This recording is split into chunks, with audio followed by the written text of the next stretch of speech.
খুবই স্পষ্টভাবে বলেছি যে সরকার বা বিএনপি একটা ছলচাতুরি করছে। তারা জুলাই সনদকে জুলাই আদেশ বা গণভোটের সাথে একটা বাইনারিতে নিয়ে গেছে এবং তার উপরে স্থান দিচ্ছে। সরকার বা বিএনপির পক্ষ থেকে এটা তুলনা সবসময় দেওয়ার চেষ্টা করা হচ্ছে যে এই যে প্রাতিষ্ঠানিক সংস্কার তার সাথে কিন্তু জনগণের যে দৈনন্দিন সমস্যা বা নাগরিক সমস্যাগুলো তার কোনো আসলে বিরোধ নাই, এবং এটা আসলে প্রাতিষ্ঠানিক সংস্কারগুলো সাপ্লিমেন্ট করবে সেই ইস্যুগুলোতে। আমাদের এটাকে আমরা কিন্তু বলতে শুনেছি যে আসলে এই সংস্কার হলে কি কৃষক তার আলুর ন্যায্য দাম পাবে কিনা, অর্থাৎ এই যে একটা তুলনা, এই প্রাতিষ্ঠানিক সংস্কার সংবিধান সংস্কার হলে কি আসলে হামের প্রতিকার মানুষ পাবে কিনা। আসলে আমাদের প্রাতিষ্ঠানিক সংস্কারগুলো দরকার। এটা হচ্ছে আমাদের রাষ্ট্রের ভিত্তি। আমাদের রাষ্ট্র অনেকগুলো প্রতিষ্ঠানের মধ্যে দিয়ে কাজ করে।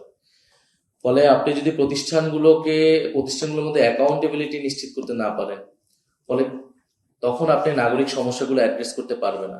আজকে যতগুলো ক্রাইসিসের কথা আপনি বলতেছেন, সেটার জন্য অ্যাকাউন্টেবল করা হবে কাকে? গভর্নমেন্টকে। কিন্তু আপনি অ্যাকাউন্টেবল কিভাবে করবেন? আপনি কোন প্রতিষ্ঠানের মাধ্যমে করবেন? আপনি জুডিশিয়ারির মাধ্যমে করবেন। যদি দুর্নীতি হয় আপনি অ্যান্টি কারাপশন কমিশনের মাধ্যমে করবেন। আপনি এই সরকার যদি ফেইল্ড হয় বা এই সরকার যদি জনসমর্থন না নিতে পারে, তাহলে আপনি পরবর্তী ইলেকশনে কি আপনার মতামতটা দিবেন, ভোট করবেন? সেটার জন্য তো আপনার একটা নিরপেক্ষ আপনার ইলেকশন কমিশন লাগবে, তত্ত্বাবধায়ক সরকার লাগবে। ফলে মানুষের এই যে সমস্যাগুলো, এটা প্রাতিষ্ঠানিক সংস্কারের সাথে ওতপ্রোতভাবে জড়িত। এই কারণে এটাকে আসলে কোনো বিরোধাত্মক কিছু না।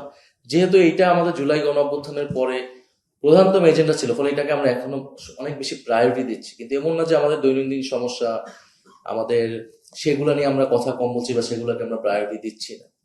ফলে আমি মনে করি এই প্রাতিষ্ঠানিক সংস্কারগুলোর মধ্যে দিয়ে আপনি যদি গণতন্ত্র, আপনি যদি স্বচ্ছতা এবং অ্যাকাউন্টেবিলিটি, জবাবদিহিতা নিশ্চিত করতে পারেন, তাহলে আমাদের রাষ্ট্রের যে দৈনন্দিন সমস্যাগুলো, সেই সমস্যাগুলো, নাগরিক সমস্যাগুলো দূর করা সম্ভব। দ্বিতীয়ত, আপনি যেটা সংস্কার ডেডলক বলছেন বা আন্দোলনের যে চলে যাওয়ার কথা বলছেন, এখানে আমরা আহ খুবই স্পষ্টভাবে বলেছি যে সরকার বা বিএনপি একটা ছলচাতুরি করছে। তারা জুলাই সনদকে জুলাই আদেশ বা গণভোটের সাথে একটা বাইনারিতে নিয়ে গেছে এবং তার উপরে স্থান দিচ্ছে। এবং জুলাই সনদটাকে কেন প্রবলেমেটিক হলো, কারণ এখানে নোট অফ ডিসেন্ট দেওয়া হলো এবং পরবর্তীতে নোট যুক্ত করা হলো। তো নোট অফ ডিসেন্ট কোনো সিদ্ধান্তের পার্ট না। নোট অফ ডিসেন্ট আপনার যে কোনো সিদ্ধান্তে একটা রেকর্ডের জন্য রাখা হয়। তো এই কারণে কিন্তু আমরা তখন সাইন করি নাই, এটার লিগাল ভিত্তি চাইছি। তো এখন তো গণভোট যখন হয়েছে, ভোটই আসলে রিয়েল ম্যান্ডেট। কারণ এখানে পপুলার সভারেন্টি এক্সারসাইজ হয়েছে, মানুষ তার রায়টা দিচ্ছে, গণরায়টা দিচ্ছে। ফলে আমরা মনে করি ভোটের যে রায়, সেইটা অনুযায়ী আসলে বাস্তবায়ন করা উচিত। জুলাই সনদ আমাদের একটা রেফারেন্স পয়েন্ট, যেহেতু আমরা আলোচনা করছি, সেখান থেকে আমরা হয়তো রেফারেন্স গুলো নিতে পারবো। আর আন্দোলনের বিষয় হচ্ছে, আমরা আন্দোলন অবশ্যই পিসফুলি করব। আমরা আন্দোলন অহিংসভাবে করব এবং রাজপথে অলরেডি কর্মসূচি শুরু হয়েছে।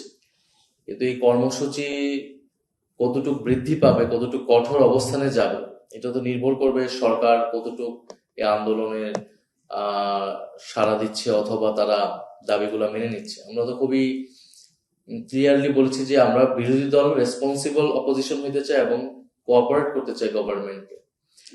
এবং সেই জায়গায় প্রথম অধিবেশনে তো আসলে আমাদের একটা সামগ্রিক হতাশা তৈরি হয়েছে। কারণ প্রথম অধিবেশনে ছিল সংস্কার, গণভোট, বদ্ধদেশ, এগুলো নিয়ে কথা বলার, এগুলো নিয়ে কাজ করা। সেই জায়গায় কিন্তু আমাদেরকে অফিসিয়ালি কোনো সুযোগ করে দেওয়া হয়নি। আমরা নিজেরা মুলতবি প্রস্তাব এনে 1 ঘন্টা 2 ঘন্টা আলোচনা করছি বা রাষ্ট্রপতির বক্তব্যের মধ্যে দিয়ে আলোচনাগুলো করেছি। আমাদের তো প্রথম অধিবেশনের টপিকই হওয়া উচিত ছিল যে আমরা কিভাবে এগুলো ইমপ্লিমেন্ট করবো। সেটা নিয়ে কথা বলার দরকার ছিল। কিন্তু আমরা কিন্তু ট্রেডিশনাল পার্লামেন্টারি যে সেশন যেভাবে শুরু হয়, রাষ্ট্রপতির উপর বক্তব্য, সেইভাবে কিন্তু আমরা আসলে শুরু করেছি। ফলে সরকার এটাকে ইগনোর করতে চাচ্ছে এবং সেই জন্য আমরা মনে করতেছি যে আমরা এখন যে ডায়ালগিক জায়গায় একটা ওয়েতে যাচ্ছি, সরকারের সাথে বিভিন্ন স্টেক হোল্ডারদের সাথে আমরা কথা বলছি, পাশাপাশি আমরা রাজপথে কর্মসূচিগুলো দিচ্ছি। কিন্তু যদি সরকার কোনো ধরনের স্পেস না রাখে এই আলোচনাগুলোর, বা তারা ডেডলক এই কারণেই বলা হচ্ছে কারণ সরকার এখনো সম্পূর্ণভাবে অস্বীকার করে নাই যে সংস্কার করবে না। সরকার খুবই এখনো ক্লিয়ার পজিশন নেয় নাই, একটা ছলচাতুরি তারা করছে।